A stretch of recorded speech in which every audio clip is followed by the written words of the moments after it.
Sanibonani, welcome back to enye i-video. Ngiyabonga kakhulu ukuthi ungene. Thank you very much. Now you guys, asikhulumeni ngalolu daba ongathi khona lungena lumayelana noShebe Shed. Kuthiwa ke uboshe lokuzama ukubulala uShebe Shed, uboshelwe icala lokuzama ukubulala. Amalanga adlulile, mhlawumbe ngithi amaviki adlulile sengikhohlwe nje ukuthi kwakunini laphana kwaba nestory esavuka kukhulunywa ukuthi uShebe Shed uye wadubula umuntu laphana.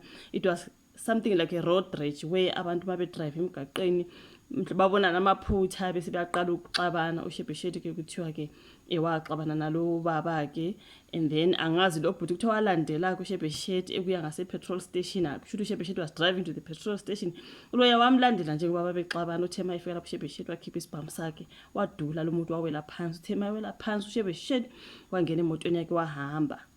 Ngesinye seyistory nje ezesabeka isesiyasazizwa ngoShebe Shed. Kuningi nje simbone ke eperform stage ekhiphela abantu isibhamu ama-fans.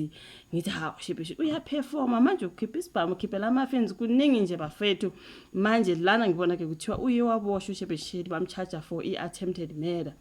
When it comes to lo ababexabana emgaqeni njengoba beshayela nje kushuthi they see mistakes, angazi ubani wrong ubani right, you know what I mean. Kunokuthiwa ngesilungu is a road rage incident. Umrapper wakhe waseLimpopo uShebe Shed ukhalela amasongo kasigonyela ngolesithathu ekuseni ngamacala okuzama ukubulala okuthiwa ke enzeka ngo-October. Sorry guys, so ilona daba ke elubhalwe again kaSunday World, it is Daily Sun, you know. Kuthiwa ukhulumela amaphoyisa aseLimpopo uColonel Malisela lidwabe estatementeni utheke babophe umculo odumile oneminyaka u-30 endaweni yomntakabani eBhendo ngo-9:30 ekuseni ePolokwane. Kuthiwa ke uboshwa kwakhe kwenziwe yithimba le-Provincial Investigation Unit nele-Provincial Tracking Team emuva kokukhishwa kwencwadi ekugunyazayo ke ngamacala amabili okuzama ukubulala avulwa ke ngase-Westernburg. So kuthi ukuboshwa kwakhe kusukela esigamekweni esenzeke ezintatha ngesonto ngo-October 19 emgwaqweni iVitclip eLadana ngaphandle kwaseLimpopo, kusola ukuthi umsolwa waxakazisana nomunye umshayeli wasedubula kaningi kwenye imoto, kwalimala kanzima umgibeli oneminyaka u-34 owaphuthunyiswa esibhedlela ke siseduze. Uthi abaphenyi bathola incwadi egunyaza ukuboshwa kwakhe ngoLwesibili. Amaphoyisa athathe nezimoto zikaMsolo okuthiwa ke ziyohlolwa. So umkhuzi wamaphoyisa aseLimpopo Lieutenant General Thembi Hadebe uncome amaphoyisa ngokusebenza. Lolu daba suluthathela phezulu mabesho, futhi kuqokwe ithimba elizokwenza isiqiniseko sokuthi liphenya konke. Amaphoyisa ayagcizelela ukuthi akekho umuntu ongaphezulu komthetho, ngisho ngabe ungubani na. Umsolo uzovela enkantolo yeMantshi ePolokwane ngoLwesine ngamacala okuzama ukubulala. Uboshwa nje uShebe Shed ezinkundleni zokuxhumana, abantu bebesababaza uxhaxhwa lemicimbi aqashwe kuyo. Bengibona nje laphana kunenye ipost, I think ngiyibone ka-MDN News. Let me run quickly there. Kuthiwa ke Shebe Shed gig, angazi kuthiwa gig list, let me see.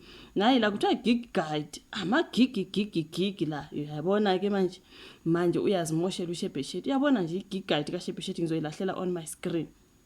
You can see ukuthi he was bad to be busy, okay? So yeah man, let me see abantu ngaphansi kwaleya post. Ukhona oseconfirmile ukuthi he's been arrested.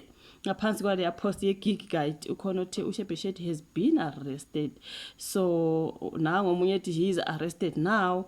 Mhlambe kuzophuma phela ngoba nanku bayaphuma ngama-bail kube njani. Mhlambe ke ama-gig wakhe uzowa-ona ngoba phela ngazi mabangathi no bail ukhona omunye sethi makungathiwa no bail kusho ukuthi nama-gig, yabona i-gig guide yakhe ukuthi inde kangakanani. Live streaming from prison ngomunye na uthi he just got arrested today, he won't attend them. So his fans attending the gigs like bekhala. Unfortunately Shebe Shed likompo athi Shebe Shed's real name lehlohonolo akauke has reportedly been arrested. Bayaconfirma ngaphansi kwe-gig guide ukuthi he will perform at Kgoshi-Mampuru prison. Ngabantu nje lana under the post kuma comments ukhona uthi shita wena mathweka mfana, they will never make me hate you mfana ka. Okay, that is the fan, a hardcore fan nakhona. So ukhona uthi no brain can function well after coming back from attending these gigs, because it's a lot of gigs ke mntakabawo. Usho ukuthi uDecember uShebe Shed nje ubezoba busy. Asithi mhlawumbe uzoba busy ngoba phela sazi mhlawumbe uzophuma kuzokwenzekani. Ukhona uthi who booked this guy, he will be beating up fans there. I never heard even one song of Lomjita. At some point I thought he was underground artist, but I guess they love him. Abantu bayamthanda uShebeshele, uyazimoshela yena impilo yakhe bafethu. He is in jail. They must just cancel these gigs. Ngabantu ke laphana abaconfirma ukuthi useboshiwe. He has been arrested today in Limpopo. How is he going to attend those gigs? I-gig list yakho ngathi inde kangaka. This one is crazy. He must be arrested. Useboshiwe kaloku phuwa Shebeshele, but ke naye man hayi uShebeshele akaziphethe kahle when it come to isikhali nje.